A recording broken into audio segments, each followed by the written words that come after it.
샬롬. 오늘은 우리에게 희망을 주신 것이라는 하나님 말씀으로 위로와 소망 갖기 원합니다. 세상 의지하지 마십시오. 오늘 부른 찬송가처럼 우리가 이 땅 살아갈 때 좋은 날도 있는 것 같지만 고통과 도전과 다툼의 연속상 속에서 우리가 살아가게 됩니다.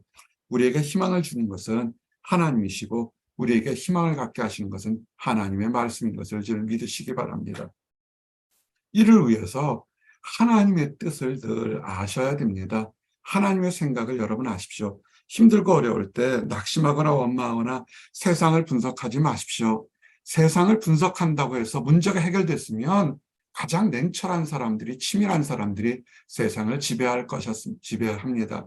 그러나 그렇지 않습니다. 세상은 논리적이지도 않고 질서적이지도 않습니다. 논리와 무질서, 비질서 이런 것들이 섞여 있기 때문에 이런 질서와 무질서 사이를 주관하시는 하나님의 생각을 아시기를 원합니다.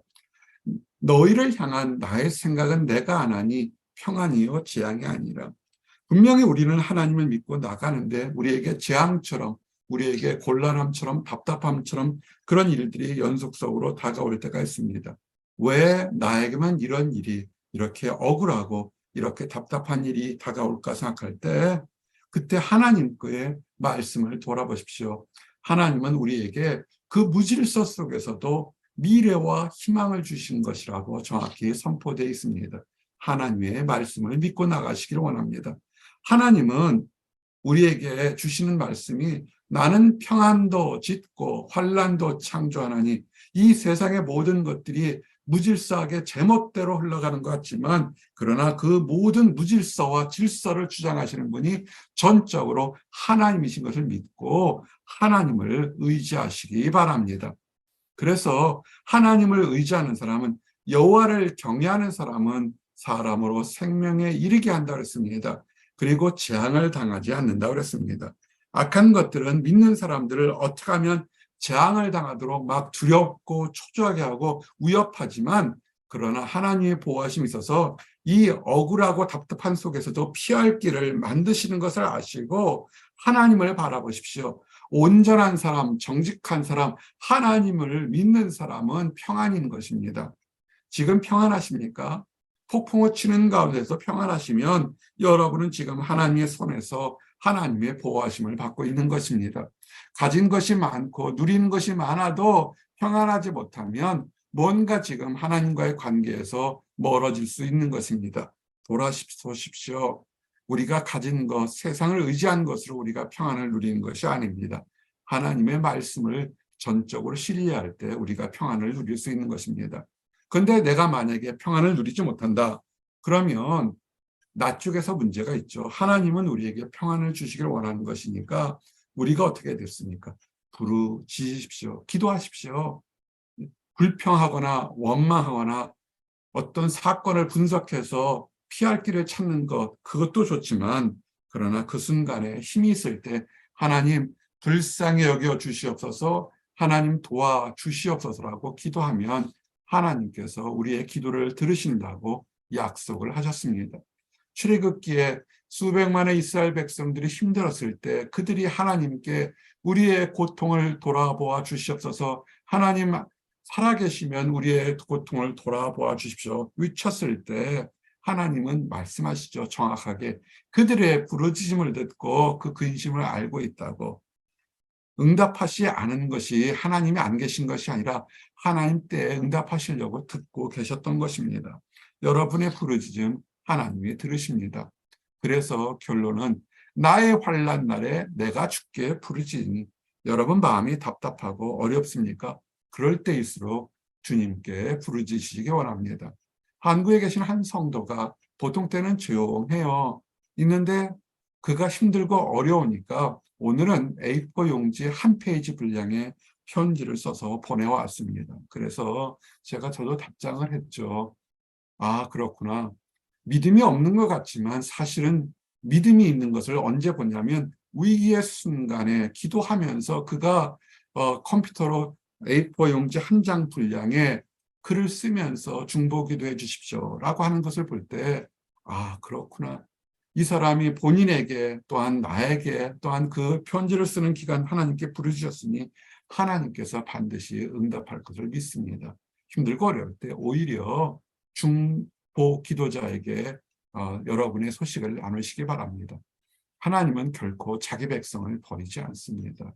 여호와의 거룩한 이름을 위해서라도 내가 사랑을 베풀고 내가 공의를 베푼다는 여호와의 거룩한 이름을 위해서라도 택하신 백성은 결코 버리지 않습니다. 망하지 않습니다. 세상은 위협하죠. 하나님을 믿는다며 한번 이 고통 속에서 살아봐 라고 이렇게 조롱하지만 결코 그들은 만족할 수 없어요. 왜냐하면 하나님은 자기 백성을 버리지 않습니다. 피할 길을 주십니다. 그리고 힘들고 어려울 때 사람들은 그 목회자를 멀리합니다. 오히려 목회자를 멀리해요. 세상의 교회가 잘못돼서 그런지 목회자를 멀리하고 무시하죠. 내가 이렇게 높은 지식과 지위와 명예와 권력을 가졌는데 그 가난한 교회, 개척교회 목사, 밥벌이도 못하는 목사에게 내가 무엇을 나누겠는가? 자기 앞가림도 못하는 사람에게 무엇을 나누겠는가? 얘기를 안 해요. 영적인 교만인 것입니다. 목회자가 가난한 건 가난하도록 만드셨기 때문에 그런 거예요. 무시하지 마십시오. 목회자를 세운 이유는 딱 하나입니다. 하나님께 성도를 위해서, 이 세상을 위해서, 이 나라의 공의를 위해서, 질서와 복음을 위해서 기도하기를 쉬지 않도록 하라고 만든 것이 목회자입니다. 목회자에게 돈 벌려고 하지 마십시오. 그것처럼 모욕이 없어요. 목회자에게 세상의 명예를 얻으라고 하지 마십시오. 그것처럼 타락한 것이 없죠. 목회자는 사무엘이 한 것처럼 나는 너희를 위해서 기도하는 것을 쉬지 않겠다고 하는 것입니다. 목회자는 기도하라고 만든 것입니다. 세상은 속입니다. 목회자가 TV에 나오고 유명해지고 행사하도록 속이죠. 속지 마십시오. 여러분이 그렇게 생각했다면 여러분은 속으셨던 겁니다. 목회자는 교회를 위해서, 여러분을 위해서, 하나님의 공의를, 영광을 위해서 기도하기를 쉬지 않도록 그를 위해서 택한 것이 목회자인 것입니다. 그러면 여러분 어떻게 할까요? 함께 하셔야죠. 하나님께서는 여러분을 위해서 이렇게 역사하시니까 여러분은 마음을 다해서 하나님께 진실히 섬기면서 기도하십시오. 하나님, 내가 이렇게 힘들고 어려운 일이 있고 답답하고 두려운 일이 있는데 하나님 도와주십시오. 내 인생 망하든 흥하든 하나님께 있으니까 우리는 망한 거 아니에요. 하나님을 아는 순간부터 이미 우리는 성공한 것입니다. 전적으로 전심으로 하나님을 택하십시오. 우리가 사랑방 예배에서 복음을 전하면서 그 사람의 마음을 얻기가 얼마나 힘든지에 대한 얘기들을 나누게 됩니다. 근데 여러분은 지금 하나님을 믿잖아요. 복음을 전해보십시오. 복음을 전해보면 한 사람이 거듭나기가 얼마나 힘든지 1년, 2년, 10년, 20년 전에도 되지가 않아요. 그런데 우리는 하나님을 믿지 않습니까? 그만큼 축복받은 것입니다. 갖지 못한 것을 보고 원망하지 마시고 지금 우리에게 누리는 것을 생각하면서 감사하면서 하나님께 구하십시오. 나를 구하면 나를 찾을 것이라. 전심으로 나를 구하면 찾을 것이라고 하나님이 얘기했습니다. 그리고 하나님께서는 우리에게 가장 좋은 것을 주실 것이니까 이왕 구할 거면 하나님의 나라와 의, 거룩함을 먼저 구해서 하나님께서 부어주시고 채워주시고 흠없이 주시는 하나님의 넉넉함을 경험하시기 바랍니다. 구하라 그러하면 주실 것이요. 찾으라 그러면 찾아낼 것이요. 문을 두드리라 그리하면 열릴 것이라. 지금 내가 가지고 있는 것에서 아둥바둥하지 마십시오. 문이 닫히면 또 하나의 새로운 문이 열립니다. 그리고 지금 이럴 것 같으면 새로운 것을 찾으면 됩니다. 내 욕심에 따라서 내가 여기서 한 발자국도 움직이지 않고서 다 얻으려고 합니다. 그것이 이스라엘 백성들이 그랬죠. 종살이 400년 하면서도 그냥 거기 있으려고 그랬었고 광야에서 40년 있으면서 만나 매출하기 주니까 가나안 땅이 코앞에 있는데도 들어가지 않으려고 그랬죠. 그래서 하나님께서 때로는 환난도 주시고 때로는 싫은 소리도 주시면서 나가라 그런 것이죠. 구하십시오. 찾으십시오. 문을 두드리십시오. 그러면 여러분에게 새로운 길과 새로운 축복이 열릴 것입니다. 게으르게 누워있지 마시기 바랍니다.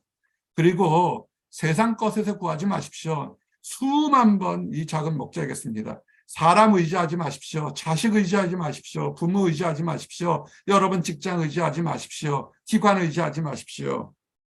사람들과 싸우란 얘기고 부모와 싸우란 얘기 아닙니다. 그 모든 것들은 사랑할 존재고 관리한 존재지 우리가 철저하게 의지할 것은 하나님밖에 없습니다.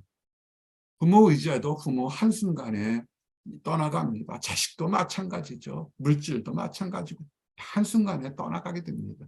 우리가 의지할 것은 예수님 안에서 구하십시오. 그리고 마지막으로 우리가 사랑방에서 복음 전할 때 얼마나 그것이 어렵고 반대로 그 어려움을 통해서 내가 누리고 내가 기도하고 감사한 것이 얼마나 귀한 것을 알 수 있습니다.